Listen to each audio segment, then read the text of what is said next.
get to this video, can you guys please subscribe, like, and comment?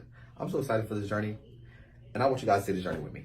So go ahead and subscribe. I appreciate it. Come on, let's get to this. Oh, this is getting juicy. What's up, YouTube? It's Fitz, and I'm ready to talk. Look, I am here to do my review of The Real Housewives of Atlanta, Season 15, Episode 5. I thought we were episode 4, literally. I literally was like, Episode 4 while I was doing my notes, so I was like, damn. So Episode 5, this train is moving. Episode 5, and it's titled Drama for Ya Mama. So, of course, pick up where we left off at from Episode 4. They are in Birmingham, Alabama. They are banging on, they being Marlo and Sheree. Mayada's there, and Sanya's there. We'll talk about that name switch up in a minute. They're there, of course, in the hall, but Sheree and Marlo are the ones that's banging on Kenya's door. Banging on her door. Marlo is like the ringleader, of course, banging. Of course, comes out Kenya's like, what the fuck? Like, my daughter's in here, you crazy ass bitch. It's like, she's pissed. Like, I completely understand, because at the end of the day, her daughter's in there probably sleeping. And like I said in my last video, if you were 3, 4, 5 and somebody was banging on a door, it would be frightening to you, especially not at your home. They're in a hotel, so that's already a weird place for a child. I remember being a child going to hotels. It was fun until the lights went down. Then it was like, this is home, this is my bedroom, where's my nightlight? You know what I'm saying? Like, it was that type of move. So I can only imagine how she felt. So that happens. So of course, Kenya, you know, goes off on Marlo, because Marlo's the one she clearly sees, but she sees all the ladies there, but she knows Marlo is the one because Marlo's talking shit back to her, like, you need to come down. Marlo's whole situation is that she's mad because Kenya always gets to kind of go away, right? She always gets to go away from the girls on every like group trip. She always have like a different room or a different hotel.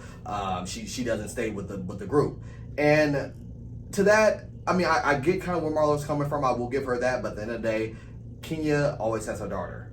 We gotta remember, Kenya is pretty much a single parent.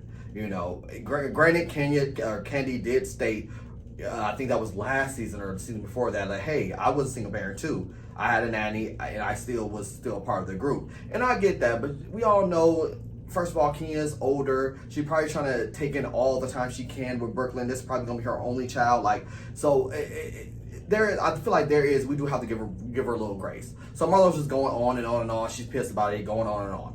Marlo ends up getting into Mayeda on the elevator. Mayeda's just like, I'm not here for that. Like, you know, pretty much like, y'all were wrong. Like, I'm not a part of that. I'm a grown ass woman. I moved to beating my own drum. Got it. Marlo's pissed, whatever. So Marlo ended up walking out and kind of slamming the door on Mayeda. Mayeda literally like pushed the door back open and like got ready to launch charge Marlo, but you know, nothing was gonna happen there, whatever. They just talking shit back and forth. She's like, you kind of slammed the door on me, just going off. Marlo kind of retreats and goes outside, which I'm kind of like, wow, she goes outside. Maybe because she doesn't want to go there with Mayeda, so she goes outside and is pissed, right? She's fuming. Mayeda's now is fuming. They're trying to, you know, calm Mayeda down, and Courtney ends up going out there and checking on Marlo. Marlo's not even worried about Mayeda. Marlo is still, you know, keen on Kenya and how she gets all this, you know, special treatment. You know, she doesn't have to be a part of the group. She gets to just stay wherever she wants to, you know, with her daughter tucked away. Mayeda's in the hotel foyer, sitting there talking, you know, to Sheree, just kind of like, you know, she's pissed about it.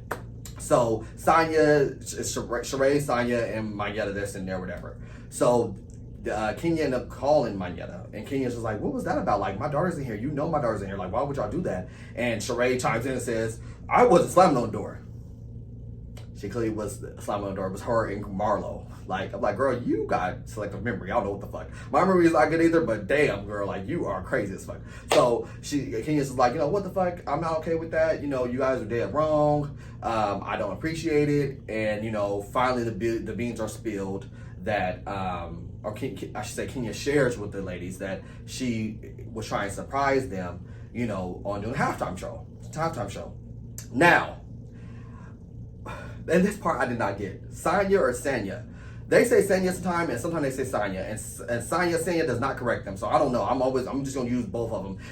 The subtitles on the show says Sanya. It's Sanya, but then I hear the ladies call her Sanya. So I'm like, I don't know who the fuck what to you know run with. But Sanya ends up getting offended because Kenya's just like, you know, please, them ladies, you know, I just want my core friends here.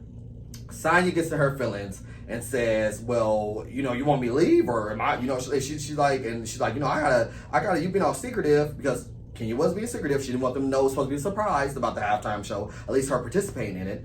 And Sonya's like, well, you know, if you don't want me here, I'll leave. And Kenya, you know, she's like, I have work to do in the morning. And Kenya was like, well, okay, go ahead and go. And Sonya's just like, well, okay, I'm gonna leave. Now, Sonya refers back to when Sonya had took the ladies to Jamaica.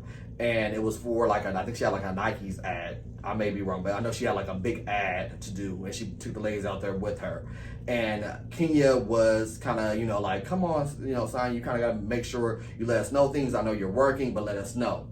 Sonya has been holding that in this whole time, because that was the first thing she jumped off, was like, well, Kenya did not let me, you know, Kenya didn't move with grace with me, so I'm not going to move with grace for her. Like, yeah, granted, maybe, you know, she is trying to keep this a surprise, but she still needs to let us know what's going on. And I'm just sitting there like, oh my gosh, like, Sonya, girl, you just look for a moment. So then we bounce back to Courtney and Marlo outside. Marlo texts Kenya and says, oh, you're a rude, selfish motherfucker. Seek help, rude bitch. XOXO Marlo. And I'm just like, Marlo, what is wrong? Marlo's fucking crazy. Marlo in her confessional is just like her counselor would be very, very disappointed in her actions, you know, whatever. It's just some crazy shit. Like, she's like, you know, she would just be like, Marlo, no. And she's like, Marlo saying like she can't help it. Like, just who she is. So then we bounce back into Mayetta and Sheree, because they're kind of just bounce back and forth between the two groups that are separated. We bounce back to Mayetta and Sheree, and Mayetta just says, yeah, I got cousins. You know, I got Pookie that will, you know, that could check Marlo or whatever. And Sheree laughs, and Sheree's like, yeah, I know Pookie, whatever, because, you know, y'all remember like seasons ago with the who gonna check me, boo. She pretty much said the same thing in her confessional, like, I will have Pookie come check this dude, right? So it was the same kind of little banter joke. So they kind of just high five or whatever, and all that happened.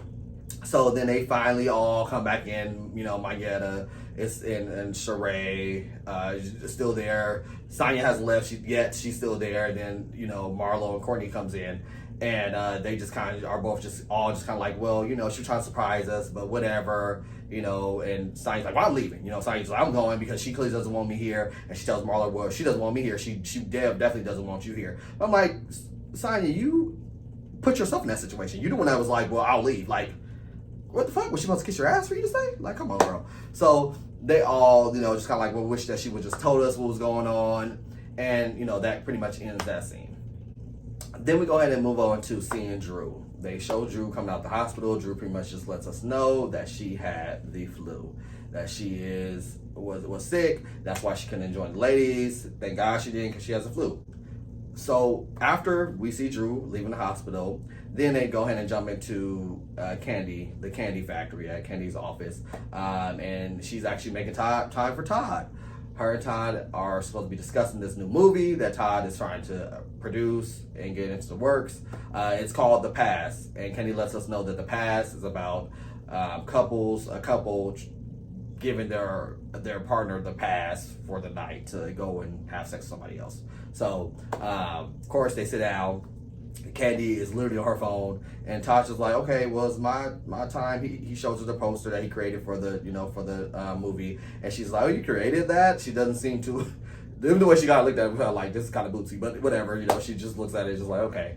And Todd just like, well, you know, he kind of pokes her like, see, you're on your phone, you don't show the time. I'm trying to, you know, present this to you, like, I want you to be excited, just as excited as I am. And Candy's just like, okay, you have my undivided attention. She sits her phone down and literally just kind of listens to him. Then they end up getting into Mama Joyce. Candy, and which is complete opposite of what this scene started as. It was supposed to start her, you know, him presenting the movie to her, but ended up going into about Mama Joyce. She says that Mama Joyce finally did call her. They hadn't talked since BravoCon. And that, you know, Mama Joyce just was kind of just like, didn't even bring up BravoCon. It was just kind of like it never happened. And Todd does share with us that, you know, with Candy, that, you know, he felt like he is concerned about, you know, what Ace and Blaze will think when they get older, you know, how they will feel knowing that their grandmother had, you know, is trashing their father. And he's dead right. Like, at the end of the day, Mama Joyce is wrong. Like, dead wrong. So Candy does buck up and says, well, in our confessional, she's going to let her know. Like, she's going to let her know, you got to stop doing this. Like, we have been married for 9 years at this point. This is a solid foundation. You're not going to fuck this up. And I was like, okay, Candy, we see you get bucked with everybody else. We have not seen you get bucked with your mom yet. We've seen your mom act up, you know, but you have now, I guess, come into your own and like, you know, well, no, you're not going to fuck this up for me because this is my husband. And at this point, this is my family. Yes, you're my mother, but this is my family. So you need to respect that. And I was like, okay, we shall see. So we shall see. We go ahead and go back to Birmingham. Like I said, this show was like bouncy around. They just wanted to kind of get everybody into the show, which I appreciate. I love they showed all the women in their, you know, their lives, what they were doing at the time. Even though Drew and Candy wasn't on the trip, but they still gave them their time on, you know, on the show. So we bounce back into Birmingham. We see Courtney calling Drew, and she just kind of tells Drew, like, hey, it was a lot going on during this trip. You missed it. You know, just kind of fills her in. We don't really see her exactly what she says, but I can only imagine what she told her. And then we see Marlo talking to her life coach, her therapist, or whatever the fuck, talking to her and just kind of letting her know what happened, that, you know, she did not use the tools that she had given her, that life coach had given her. And, you know, she kind of just like, you know, kind of like needs some reinforcement. And the life coach is just like, you know, it's not the people that you're arguing with, it's your triggers. They represent, you know, some pain from your past. So that's why you react in the way you react. You just need to remember that. Okay, so then we end up going back to Kenya's room. They're gonna do a flash. We do see like the ambulance, and then we see Kenya on the phone with the producer. I don't know, I guess the producer's talking to her, but we do see her getting ready to get on the phone. She gets on the phone 911, kind of just let them know, hey, can you guys please come? I don't feel well. I need for you guys to come get me, pretty much. I can't breathe. I don't feel well. So they end up coming to get her. You know, of course, they make it all dramatic. You know, we see EMTs go in and get her, and she's on the gurney being wheeled out to the, you know, ambulance or whatever. So that whole scene happens. Then we see Sheree the next morning calls all the ladies, you know, to her room. She's like, hey, I want to meet with all you guys. Just kind of have a conversation with you guys. I kind of already figured what it was, you know, just because of the way she was saying. She kind of, you know, clearly it was about Kenya because they didn't know. Because I guess her and Sheree's and Kenya's room was next to each other. So she was able to hear all the ruckus of the EMTs getting Kenya out. So she's like, hey, you know, I want to let you guys know what's going on. So they all come down and she shares the news that Kenya, unfortunately, had to go to the hospital or be rushed to the hospital because she wasn't feeling well. She does share, you know, that she knew like something, that she had a fever or something, like she wasn't doing well. She knew where Brooklyn was. Brooklyn wasn't at the hotel. She's with her nanny, or was, I guess, in another room with her nanny. I don't know if she didn't necessarily make that clear, but she did say that Kenya's assistant was in the room with Kenya, and when Kenya had that, you know, had to call the 911. So I'm assuming maybe nanny just took Brooklyn out, so that way she wouldn't have to see all that ruckus. So she does share that. The ladies go ahead and say a prayer. And then they call Kenya, and Kenya is just like, yeah, they weren't able to get an IV in. They couldn't find my veins. I was like, oh, she must be dehydrated. That's automatically what I thought, like that, or she has small veins. I have small veins, so I know that feeling. I know how to be pricked a couple times in order to get, you know, whatever they need to get or give you IV, whatever. It's a pain. So she just like, you know, she wasn't able to get the IV, and she's gonna stay. She did have a fever, so she's gonna stay. The ladies do ask, do they want, you know, were they able to visit her? She says no. You guys can't visit. There's just, you know, kind of just a lot of moving parts, so you guys just stay tight. The lady's gonna hang up with her. You know, they all feel like so bad. Marlo does say, like, you know, all this petty stuff we're arguing about is not that serious. Now we're seeing some real life stuff. Mayetta then, of course, gets very choked up.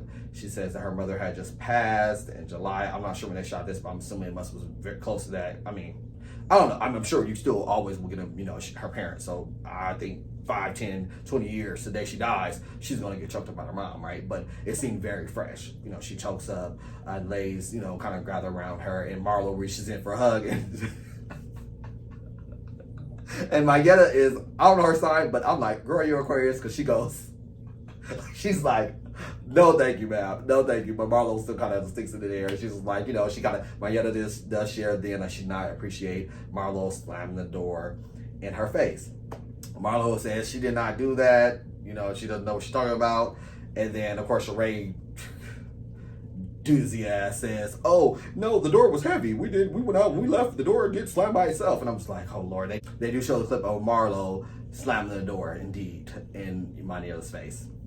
So that did happen. Mayetta just wasn't tripping, but they all kind of just like, okay, well, it's an understanding. They all hug. They move on with move on with the scene. Okay, so next thing we see all the ladies meet in the foyer. I guess Sheree brought all the ladies some, coffee and some refreshments while they wait, I guess, for their pickup. So they all just sit there and they have their luggage with them, and they just always kind of agree that they want to keep this positivity going. When they do leave, they don't want this to stop. Granted, there's some players missing of the gang. Candy, Sonya, and Drew is missing. So they just like, when they do come around, we want it all to be the same. They're pretty much targeting that at Mayetta, because of course Mayetta and Candy are close. And Kenya is missing too. So they're like, when the four other players get around, we want the same positivity to keep flowing. Mayetta says, yeah, long as y'all don't pick on my friends, we're good. So they all kind of just like, okay, good, great. So they're all, leaving, whatever. Marlo and Courtney and Sheree outside. Marlo sneaks in the whole diss. Of course, she got diss. She says, oh, well, it ain't gonna work with Mayetta. As soon as she gets around Candy and Kenya, she's gonna change right back, or some slick shit like that. So it's just like, all right, girl, like, you always gotta say something. Like, it's just like, always. You just can't let a sleeping dog lie. God bless. So I did want to jump back into, before they leave, I forgot this part. Let me just add it in there. So, because it is important, because they do talk about this at the end. So, Courtney does ask Sheree, would she be kind to her cousin being Drew, right? They're cousins now. So Sheree does add in there, like, I have no problem with Drew, because I did hear an interview of her bashing me pretty much and saying how after the reunion, you guys remember the reunion from season 14, that, Sheree gave away She by Sheree's gear, right? And there was an interview with Drew saying that Sheree pretty much took everything back. And I did hear that interview. So I just wanted to add that in there, so that way we will have that all covered once we jump into the scene where that, they have to sit down. So all the ladies are back in Atlanta, and they have a quick scene of Courtney and Sonya, whatever the fuck, meeting at some type of natural soap place. The lady said that she has soap for the VJJ called Power. Interesting. So they were just sitting there picking out soap. And then, so they go ahead and discuss about the trip. Of course, Courtney kind of goes at Sonya, says, well, you left early. You cut out on us once everything went awry. Sonya just pretty much says, well, I don't believe that Kenya likes me, because she has always kind of been that way towards me ever since she's been cool with Marlo. And I'm like, Sonya, she was supporting you. Like, she was one of the ones that went to in Jamaica. She went with you to your freaking Nike sponsor, whatever sponsor it was. She went with you and was there to support you. So it's like, and she was actually upset that she missed some of it. So it's like, why do you feel that way? Like, I don't understand that. It's just the weirdest thing. Like, I think Sonya just maybe grabbing for beefs, so she can stay relevant, because it's like, what's really going on with her? I mean, the same storyline of her family trying to move out, or her not wanting the family to move out. That's kind of confusing. They want to move out one moment, and then the next moment, Ross wants them to move out, but they don't want to move out. Like, it's confusing. So I feel like she's just trying to grab at something, and why not grab at Kenya? Kenya's one of the top dogs on the show, so why not grab at her? So that little scene goes by. So then we have the scene with Kenya. Sheree's, I would say we don't arrive. Sheree arrives at Kenya's house, and she brings her a care package, which I love that. I love when friends do that. I have some friends that have done that. When me and my partner caught COVID, they send us so many care packages. Shout out to y'all. Y'all know who y'all are. I love you so much. That was so sweet. It really helped. It does make you feel so much better, because first of all, you ain't got to the store. Secondly, you're like, oh, somebody's thinking about me. Thirdly, you can actually use the stuff, right? So it's just like, it's so great. So she comes to bring her little care package, and they, discuss the whole halftime show. Since unfortunately Kenya wasn't able to do it because she was sick, they're going to discuss, what it was going to be like, right? Kenya shows her outfit, her costume, which looked pretty good. She shows, just kind of talks about it, and how sad she was. She tells us in her confessional that she was really looking forward to it, because it was like one of her dreams to go to HBCU, which she was unable to go to. So she felt like this would kind of be her time to kind of live in that moment. And then also her being targeted towards, black hair care. What better place to have it, spotlighted at a HBCU halftime show. So, that kind of sucks. Sheree goes ahead and start talking about her fibroids. Hold on, real quick before I get there, let's talk about Brooklyn coming in and doing some karate. that's so dope. Like, I was like, go ahead, little Brooklyn. She looks so cool, so cute. I took karate as a child, and I only lasted a couple, maybe like 4 or 5 sessions because it smelled like feet in there. I wasn't having it. I told my mom and my dad, like, no, thank you. Get me the hell out of there. It wasn't for me, but great. I'm happy she loves it. She came and showed, Sheree, the little karate, Sheree. I like the interaction. I was like, oh, Sheree, actually, Kenya, I do hear a lot, like, just to watching the housewives like Kenya, I've heard Kenya say it, that Sheree's really a nice person outside of the show. So I got to see a little glimpse of that, how she was just like really like so like in tune with, Brooklyn, really like kind of like auntie, right? Like I love that. So Brooklyn leaves, and Sheree talks about her fibroids, just says, how she's going to try the holistic route. She doesn't want to have a surgery, which I don't blame her. Who wants to be getting cut open? Get it, got it. She's like, she's just going to try this way and see if it works. That way, hopefully, she won't have to have the surgery. She better avoid it. And then she shocks, freaking shocks Kenya by saying that she's pregnant. And Kenya's like, what? And it was so funny. Me and my partner watching, I had to rewind it because I was cracking up. Like, literally, it's the funniest shit because you could tell that was a real moment. Like, it wasn't scripted because Kenya was like, what? Like, oh my God, like, what the fuck? And, she's like, I'm just playing. So they just laughed, and, that was so funny. So that was the end of that scene. But that was a funny scene, a very good, cool scene, right? The moment we have been waiting for. I think that's why this one is titled, Drama for Your Mama. Because this is the moment when Candy sits down with Mama Joyce. I was proud of Candy. Can we get a round of applause? She really put her in her place in a respectful manner, but nonetheless, she put her in her place because it's time out. Like, I don't know, like I said in my last review, I don't know if she's doing it for just like the fun of it, the funniness of it. And which I kind of think now, because she was like, oh, well, Todd needs to be, I think she said like more lighthearted, or needs to be, he needs to pretty much just not take it that serious. And it's like, no, ma'am, you're disrespecting him on a platform. You do realize that a lot of stuff is going viral. So which means this is something that will be around forever. It means that's being circulated millions of times, So the kids are going to see this one day. And that's what Candy was pretty much saying, like, you have to stop it. Like, you have to, you need to stop. And she did kind of throw a little slick shade, like, do you have a man? Like, like, you need to worry about you getting a man. Like, don't run mine off. Like, please stop it. Mama Joyce threw in, she doesn't get a chance to see Todd, and Kenny was like, because he hides from you pretty much. He goes back there and does not want to be around you, because in his own home. And one other thing about that, like, that's one thing as black people, we gotta sit these people that when somebody's wrong, no matter mama, daddy, sister, brother, auntie, uncle, it don't fucking matter. If they're wrong, they're fucking wrong. You gotta put them in their fucking place because they get too carried away with it, right? Like, she thinks it's okay. She thinks it's, oh no, I can say what I want to say because I'm your mom. But at the end of the day, that's her husband. That's her 2 kids' father. Like, you can't do that. They're married. They have, like she said, we've been there for 9 years. We're solid. Like, this isn't something that's new. In the beginning, I think Candy kind of understood her concern because this, Candy probably has some concerns, right? But at the end of the day, they have made it past that. So please don't fuck it up or get over it. Worry about your own self. Don't worry about what's going on in Tucker's household. You know what I'm saying? So I love that. I love that Candy finally did stand up to her. I hope that gave Todd a little, a smile in his heart because your woman did stand up to her mother, who she does not stand up to about much. So it was great that she really was like, okay, no, we about to have this scene, because she's probably tired of people being like, Candy, say something. Man, she may talk to her behind, closed doors, but no, she's doing it on a public platform. So you need to do it on a public platform. She's downing your husband in front of the world.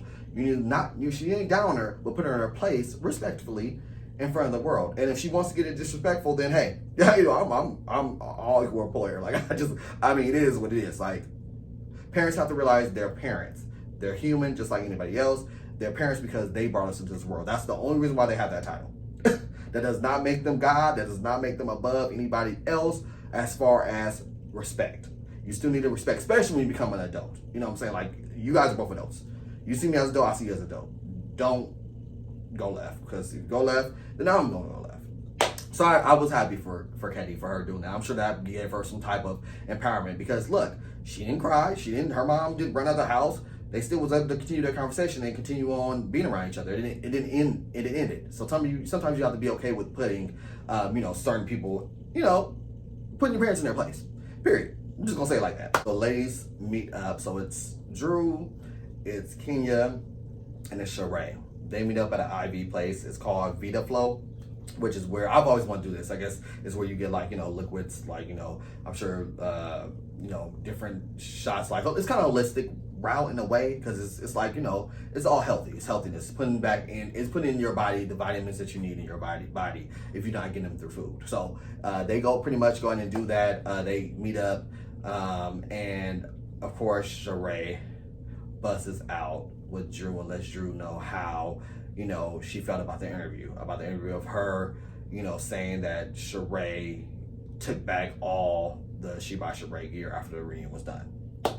Drew pretty much is like, okay, that's, I didn't say all, but then they play back. Them producers, I gotta be careful. Them producers don't play. They play back that damn interview, and you did say, all. She took back, everything. So, Sheree was just like, no, the thing that Drew didn't renege when they were sitting there and said, oh, I want the bag. And Sheree was like, well, that bag wasn't supposed to be out there anyway. The bag was actually my personal bag. It wasn't supposed to be taken to the, to the reunion. It was supposed to stay in the bag. But, somebody somehow ended up taking it. And Drew just kind of like, they laughed it off. Drew was just like, okay, I'm sorry. Sheree was upset more so because Drew had called her before the interview was aired and was like, she looked up to her and was happy for everything she, is doing, in the healthcare field, or not healthcare, but, fitness field or whatever. So, you remember Drew was trying to walk in the same path, right? So Drew was just pretty much like, yeah, I look up to you or whatever, congratulations. Giving her, her kudos.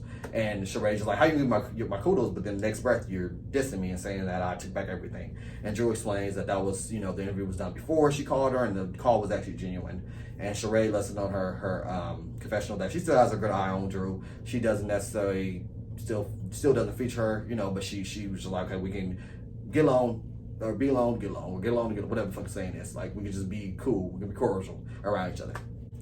Drew also talks to the ladies about where they left off at the episode before. So what was it, episode 3, where her and Marlo got into it about the whole shooting, or not even shooting at Blaze, but whatever. But Marlo used that as a catalyst to talk about her nephew being killed, which had nothing to do with it. And Drew just pretty much let the ladies let Kenya and Sheree know what exactly happened. Like, hey, she literally got up in my face, got aggressive about this, and she was pretty much pressing me, wanting me to bring it to Candy in a messy way, right? She wanted her to use the word shooting and say, oh, well, the shooting keeps happening around you. Like, is it you? Like, but I'm just like, that doesn't make fucking sense. So, and pretty much ended with Kenya like, well, that's not Kenny's fault. Like, that her nephew being killed and shot, RIP, has nothing to do with the incident that happened at Blaze. 2 different isolated events, right? So, it leaves off there. And then, of course, they show flashes of next episode. And next episode, Candy is about to go off. We're going to see the Candy from the, y'all remember that sleepover or little pajama party that Nene Drew? She's like, I'll go off on you in this bitch, or I'll set you up. Remember she went off and Ty had to grab her? That's the Candy we're about to see. So, we saw the headbutting Candy, and she was warming up. But now she's about to be boiling. So we're going to see that. She's starting now. Is she crying too? We already know. This is about to be some good television, y'all. All right, y'all. That's it. Please make sure you guys like, comment, and subscribe. And I'm out of here.